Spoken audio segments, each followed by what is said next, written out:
Ora, então seja bem-vindo ao Desejo Imediato desta semana. Como sabe, o Desejo Imediato alterna entre duas especialistas.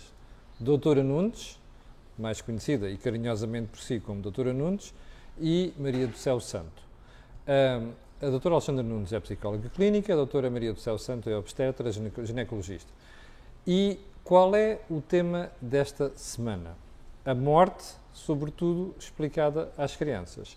Mas antes de ir a Alexandra, para que ela me explique porque é que escolheu este tema esta semana e falarmos sobre ele, vamos lembrar que temos um mail dedicado ao programa que dá pelo nome de desejoimediato@gmail.com. Pode colocar questões, pode fazer sugestões, pode até pedir, se quiser, determinado programa ou determinado assunto, que nós atenderemos o seu pedido.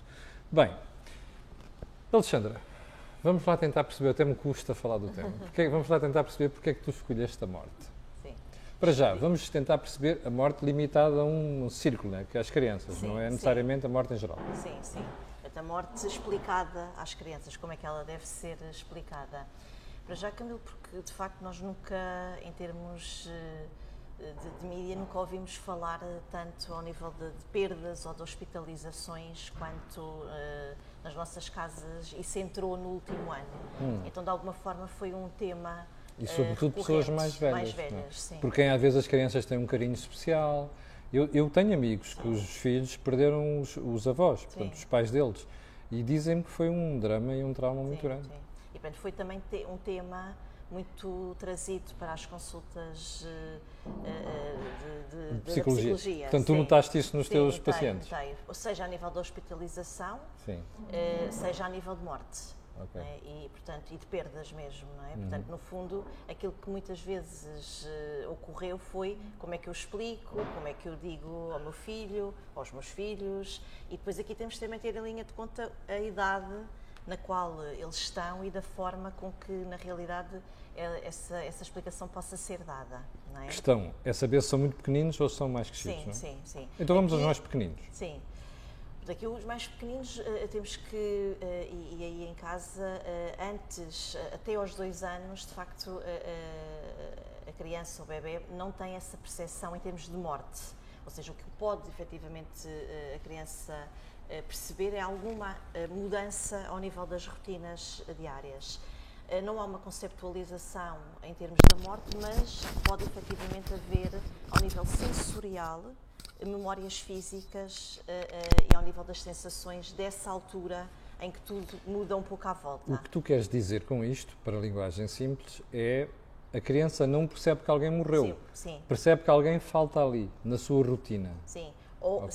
Ou todas as mudanças que existiram à volta dela. Na família. Daí é importante, e aqui a dica para os pais, é de facto manterem o máximo as rotinas ou haver alguma alteração, mobilidade do cuidador, mas haver sempre essa troca e essa garantia de que a criança de facto tem as mesmas a mesma rotina ao longo do dia. Alexandra, eu sempre ouvi dizer, quando morre alguém e os filhos ou as crianças que ficam são muito pequeninas, ouvi as pessoas dizerem assim, mas nem tudo é mau, porque essa criança vai crescer já com muito menos sofrimento do que se tivesse 10 ou 12 anos. Isto é assim mesmo?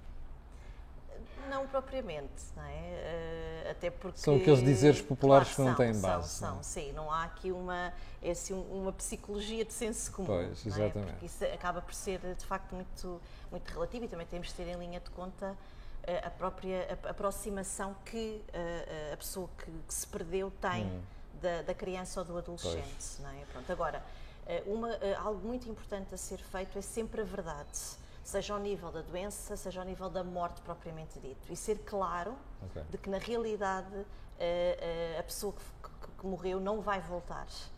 E, portanto, às vezes há as chamadas metáforas que se utilizam para com as crianças, como se houvesse aqui uma possibilidade da pessoa poder voltar. E isso, de facto, não é bom, porque temos que ser claros, temos que ser congruentes para que, na realidade, não haja essa esperança. Por outras palavras, ela tem de perceber que há uma perda. Sim. E que essa perda é irreparável. A pessoa não vai voltar. Sim. É bom dizer isso. É bom dizer isso. Seja uma criança com menos de 2 anos, seja mais velha? Isso sempre mais velho, Ok. né? A partir dos 2 anos. E naquele caso estavas a falar dos 2 anos, como é que tu explicas a uma criança? O que é que se deve dizer? Não, ali não se explica porque estamos a falar de um bebê, não é? E portanto é uma fase muito precoce. Agora, à medida que ela for crescendo e for percebendo que não há. Era a isso que eu me referia. Pronto. Ou seja, nunca perder este discurso de seriedade e de clareza. E de clareza, não é? sim. Porque aos 2 pode não entender, mas aos 4 se calhar já Exatamente. começa a perceber. E pode indagar, ou Sim. seja, Onde é que está a minha interrogar, mãe? Onde é que está o meu pai? sim, Olha o ou avô. Pronto. E aí é importante que Os nós... meus amigos têm avós, eu já não tenho. Sim. Porquê? Onde é que as pessoas sim, estão? Sim. E aí é importante falar sobre a pessoa que partiu de uma forma amorosa, explicando e contando histórias acerca dela ou dele, para que na realidade esta criança possa imaginar, não é, de facto, esta pessoa que conheceu, mas que numa fase muito precoce não lembra. Não é? E, portanto, falar dela, poder mostrar fotografias, isso de facto é importante. Quando eles já percebem, não é? E, portanto, a partir ali a partir de 2 para cima, anos, não é? Portanto, há ali uma tomada de consciência, 4 anos, 5 anos, eles aí já têm consciência da morte e é importante que, de facto, nós possamos explicar o que é que aconteceu. E aqui, quando nós estamos perante uma situação de doença, é importante que nós possamos ir ao corpo, não é? E que aquilo que aconteceu foi uma carência ao corpo. Ao corpo no sentido de, que é isso que eu ia explicar, aquilo que aconteceu provavelmente e garantidamente um déficit ao nível dos órgãos, né? Explicar okay. ao corpo nesse sentido, ou seja, explicar que a pessoa estava eventualmente muito doente, que os órgãos já não conseguiram reagir àquela infecção e que tudo fizeram para superar, mas os órgãos não conseguiram reverter essa Nesse situação. caso, há uma espécie de habituação, né, aos poucos da criança a essa situação. Porquê? Porque a criança acompanha a doença. Sim. E quando são mortes súbitas? Súbitas. Imagina, como aconteceu agora durante a Covid, as pessoas de um momento para o outro foram para os cuidados intensivos e nunca mais voltaram a ver. Né? E morreram ao fim de uma semana ou 2 semanas. Sim. Quando é uma morte súbita, como é que tu explicas? Sim, aí, de alguma forma, também temos que ir à própria situação que aconteceu. No sentido de um acidente de viação. Né? Ok, aconteceu, o carro despistou-se e sempre ir novamente à debilidade física com que a pessoa se encontrava, daí ter ocorrido a morte. Né? O impacto do próprio acidente. Muito particular que aconteceu com uma pessoa das minhas relações que viu o avô ter um ataque de coração e ir para a ambulância e os pais seguraram e tentarem afastá-la e ela dizia, não, eu quero ir com o avô, quero ir com o avô. Como é que se gera uma situação desta? Sim, para já é explicar, e também já mais à frente falaremos disso, já é explicar que de facto aquela criança não pode naquele momento ir, né? Até porque no fundo não há nenhum adulto que a priori possa ir. Pois. Tá? Se for um adulto, tem que ser explicado à criança que aquele adulto pode ir, né, para tratar de toda a burocracia hospitalar, mas que ela não vai naquele momento, mas que posteriormente, se assim ela quiser, ela pode fazê-lo. Isto é importante, não é?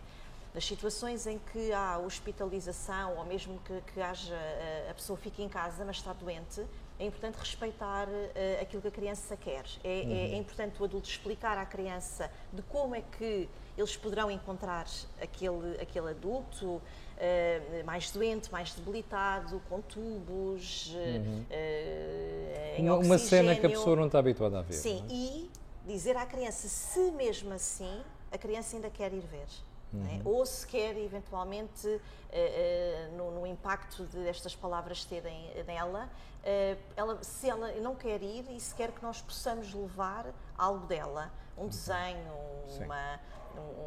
algo que eles possam fazer e levar como se aquilo fosse um presente para a pessoa que Você está com o Desejo Imediato. Isto é um programa semanal que nós criámos para ajudar a consertar cabeças. Uma semana é a doutora Alexandra Nunes, com Psicologia Clínica, outra semana é a doutora Maria do Céu Santo, com obstetrícia, ginecologia, mas também com outros temas relacionados com a saúde.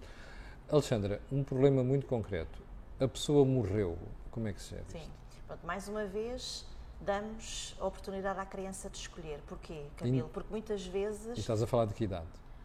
Sim, aí a partir dos 4 anos, 5 anos, a partir daí... Porque a conversa habitual na sociedade é não se pode deixar uma criança ir a um funeral, não se pode deixar a criança ver a pessoa que está morta já. Sim, sim. É um problema. Ali, pronto, a partir de quando ele já tem a noção da morte, né, é importante que de facto eles possam ir a todas as... exéquias e ver a pessoa que morreu. Sim, explicar. Faz sentido? Explicar o que vai acontecer, mais uma vez, tal como nós explicamos à criança, mesmo de 5, 6, 7, 8, 9, 10 anos, não é? Portanto, antes da adolescência aproximar de nós, que vão chorar, que vão fazer perguntas. Que as pessoas vão estar tristes. Que vão estar tristes, pronto. E, portanto, de alguma forma, isso, para de alguma forma a criança conseguir imaginar o que pode suceder e escolher se mesmo assim ela quer ir ou não. E que pode ir e sair no mesmo momento. Pois.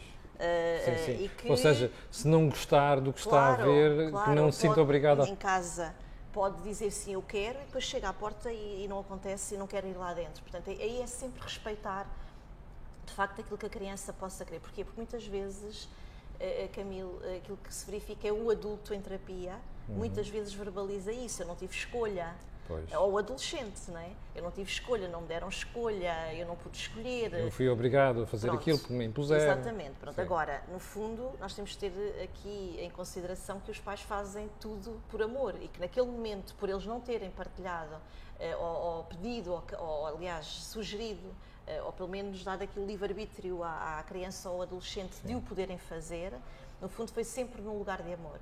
E que aquilo que têm que pedir é, de facto, desculpa, porque eu achei que seria o melhor para ti Uma pergunta, Alexandra. Tu tens tido um aumento de casos relacionados com morte, mas são os adultos ou são as crianças que vêm à consulta, ou são os dois?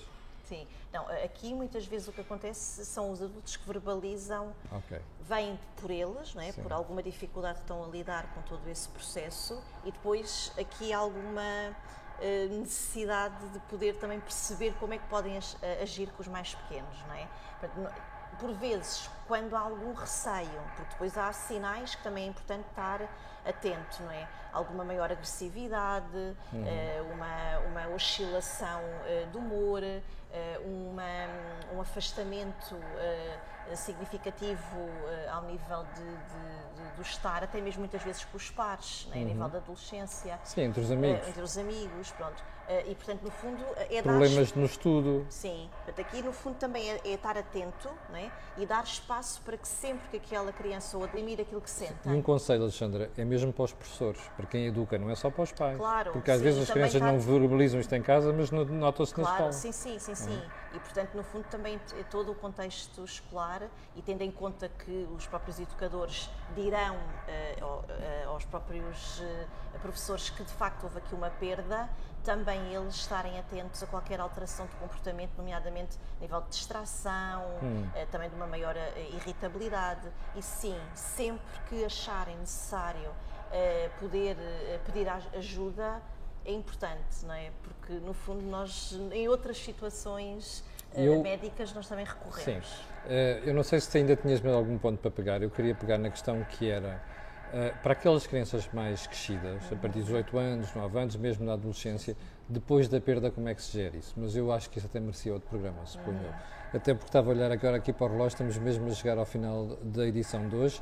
Queres acrescentar alguma coisa? Sim, eu quero só aqui reforçar que, de facto, falar sobre a morte é importante, dar espaço para que na realidade se possa perguntar e eles possam, quer a nível das crianças ou adolescentes, possam ter o espaço deles para de alguma forma poder falar consigo e ir de encontro àquilo que são as próprias carências deles e as necessidades. Antes de lembrar qual é o mail do programa, porque nós temos um mail dedicado ao desejo imediato, deixe-me só fazer referência a uma questão. Eu, nos últimos tempos, tenho dito que pessoas nos escrevem, que falam comigo. Eu tenho encontrado pessoas que dizem que foram às consultas, que ficaram alerta para certos problemas depois de verem o programa de hoje. O programa Desejo Imediato. Só podemos ficar felizes com isso. Eu, a doutora Alexandra Nunes e a doutora Maria do Céu Santo, porque é para isso que os programas são criados, para ajudar as pessoas no seu dia-a-dia. Para o final fica então o mail, desejoimediato@gmail.com. Já sabe que pode escrever, colocar dúvidas, questões ou até mesmo discordar se quiser. Pode até sugerir programas se quiser. A doutora Alexandra Nunes, a doutora Maria do Céu Santo e os especialistas que temos trazido aqui servirão para ajudar. Alexandra, mais uma vez, muito obrigado. Obrigada, bom fim de semana. Tenha um grande fim de semana e na próxima semana voltaremos, mas com a doutora Maria do Céu Santo.